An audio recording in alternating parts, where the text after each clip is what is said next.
All right, folks, today we discuss the do's and don'ts of a good investment philosophy and strategy.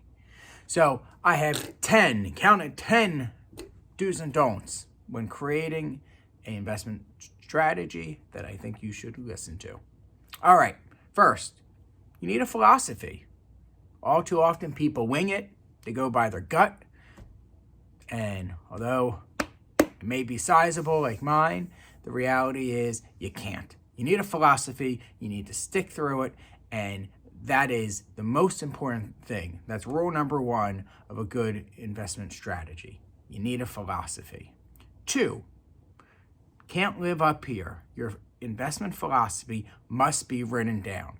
It must be written down, concise, like we have at our firm, and again, you stick to it, but the process, the act of writing it down gives you something that's unfallible that you can go back to, you can look at, you can touch, you can feel, you can see, you can share with others. Next, it needs to be repeatable. It's got to be something you can do time and time again in all market environments. It's not a flash in the pan. It has to be a repeatable process. It needs a system. It needs a procedure to it. It needs its own cadence. It can't, again, be fly by night. It needs to be repeatable. Next, it can evolve. And quite frankly, it should evolve. Now, let's be honest. There's a big difference between evolving and changing radically.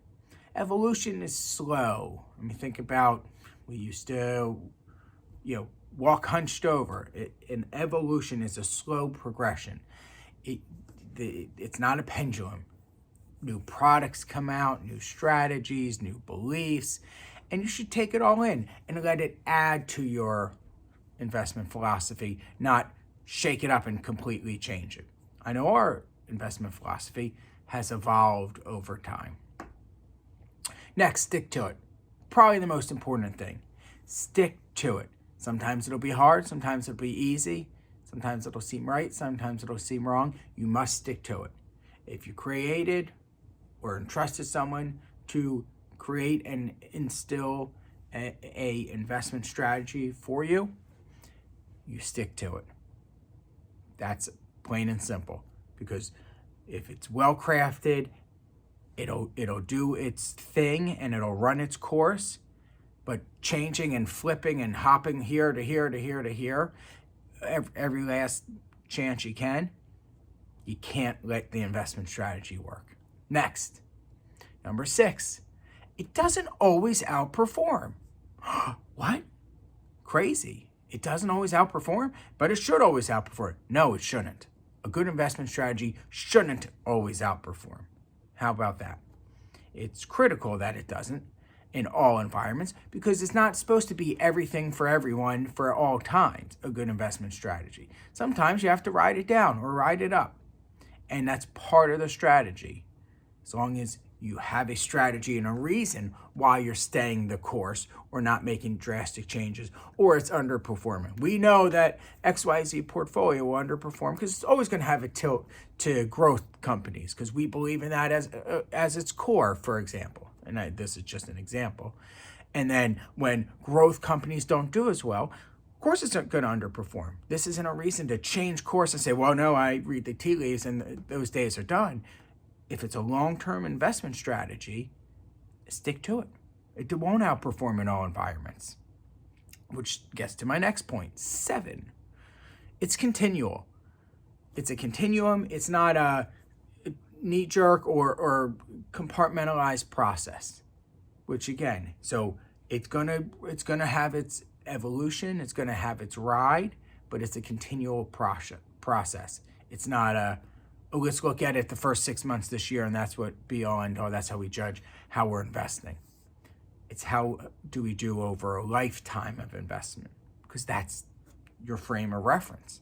It's not an arbitrary month, period, quarter, year end, quarter end, what have you. It doesn't stop. It goes forever. Has to work for you. There's no one only strategy, but it has to jive with you. It has to make sense to you, because then you won't question it in good times and in bad times. then you'll stick to it and not jump to the next shiny thing. So it has to work for you. Create your own metrics.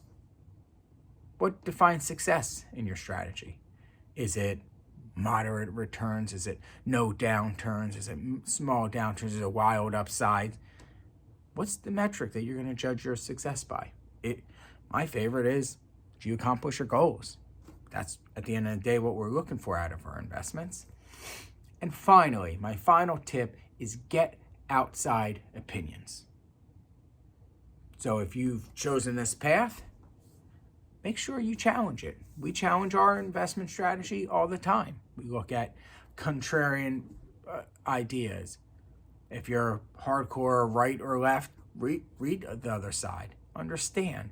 Helps bring your things into perspective and bring things to the middle a little bit for you.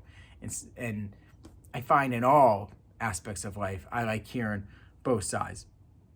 Because as they say, truth generally lies somewhere in between. All right, there's my top 10. Hope you liked it. As always, I'm Andrew Rosen, President Diversified. Stay wealthy, stay healthy, and stay happy.